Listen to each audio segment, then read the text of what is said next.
Durante essa semana, estudamos a Parashá Beshalach, que está no livro de Êxodo, capítulo 13, verso 17, até o capítulo 17, verso 16. O título do estudo de hoje é O Poder do Ruach, a divisão do Mar Vermelho e o seu significado profundo. Em setembro de 2010, a BBC, a Reuters e outras agências de notícia relataram uma descoberta científica intrigante. Pesquisadores do Centro Nacional de Pesquisa Atmosférica dos Estados Unidos e da Universidade do Colorado conseguiram demonstrar, por meio de simulações computacionais, como a divisão do Mar Vermelho poderia ter ocorrido. Usando modelos avançados, mostraram que um vento forte, leste, soprando durante toda a noite, poderia ter empurrado as águas para trás em um local onde o antigo rio encontrava uma lagoa costeira. Quando o vento cessasse, as águas retornariam rapidamente, submergindo tudo que estivesse em seu caminho. O físico Colin Humphreys, da Universidade de Cambridge, reforça essa ideia em seu livro Os Milagres do Êxodo. Ele menciona fenômenos conhecidos como marés de vento, que podem causar variações extremas nos níveis de água.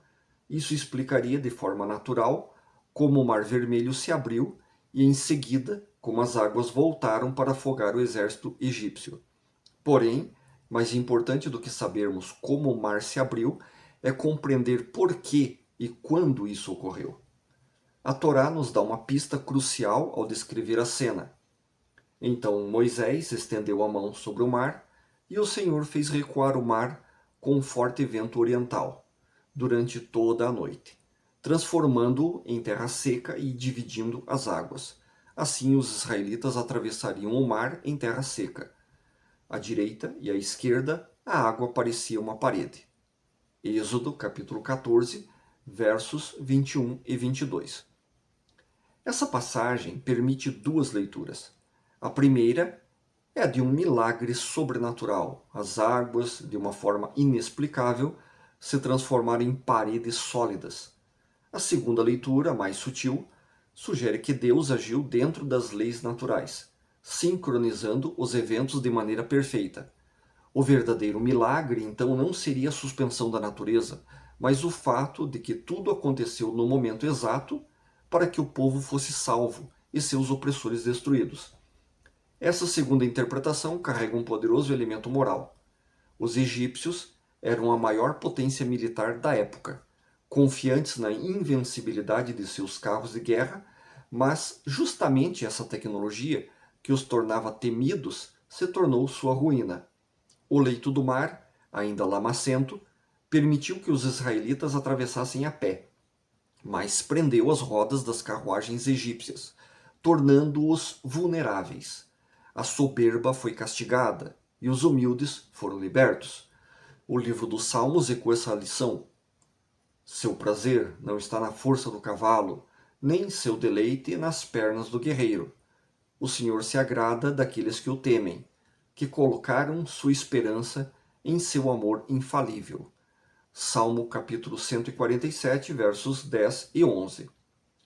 A justiça divina se manifestou, mostrando que não são as armas ou o poder humano que determinam a vitória, mas a vontade de Deus.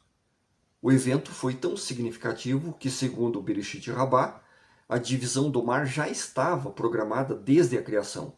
Deus não precisou quebrar as leis da natureza, apenas fez com que elas operassem no momento certo. Mas ainda há algo mais profundo acontecendo nessa travessia. Diante do mar, Moisés recebe uma ordem surpreendente de Deus. Por que clamais a mim? Dize aos filhos de Israel que marchem. Êxodo capítulo 14, verso 15. Antes que o mar se abrisse, o povo teve que entrar na água. Eles precisaram molhar-se, sentir a incerteza e confiar que Deus agiria. Só então Moisés ergueu seu cajado e o caminho seco foi revelado. Por que Deus exigiu esse primeiro passo? Israel havia saído do Egito, mas o Egito ainda não havia saído de Israel. Durante séculos eles foram absorvendo costumes e crenças de uma cultura estrangeira. A libertação física não era suficiente. Era necessário um renascimento espiritual. A travessia do Mar Vermelho não foi apenas um milagre de salvação, mas um processo de transformação. Deus não apenas os livrou da escravidão, ele os purificou. O apóstolo Paulo, séculos depois, revela o significado mais profundo desse momento. Ora, irmãos, não quero que ignoreis que nossos pais estiveram todos debaixo da nuvem, e todos passaram pelo mar, e todos foram batizados em Moisés, na nuvem e no mar. 1 Coríntios, capítulo 10, versos 1 e 2. Paulo descreve essa travessia como um batismo. O povo de Israel entrou nas águas como escravos e saiu do outro lado como um povo livre. Assim, como no batismo cristão, onde a imersão representa a morte para a velha vida e o renascimento para uma nova, Israel foi mergulhado nas águas para deixar para trás sua identidade de escravidão e emergir como uma nação escolhida de Deus. O Mar Vermelho não foi apenas um obstáculo a ser vencido, foi o altar onde Deus purificou seu povo e selou sua liberdade.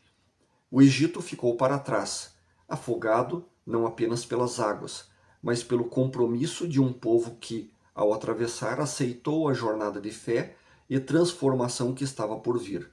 O vento, ruach, que separou as águas, não foi apenas um fenômeno físico, assim como o Espírito, ruach hakodesh, de Deus, age nos corações, revelando os significados mais profundos, além da superfície. Também esse evento transcendeu a explicação natural. Mais do que um livramento, foi um chamado para uma nova vida. E é assim que o Mar Vermelho se tornou o batismo de uma nova nação.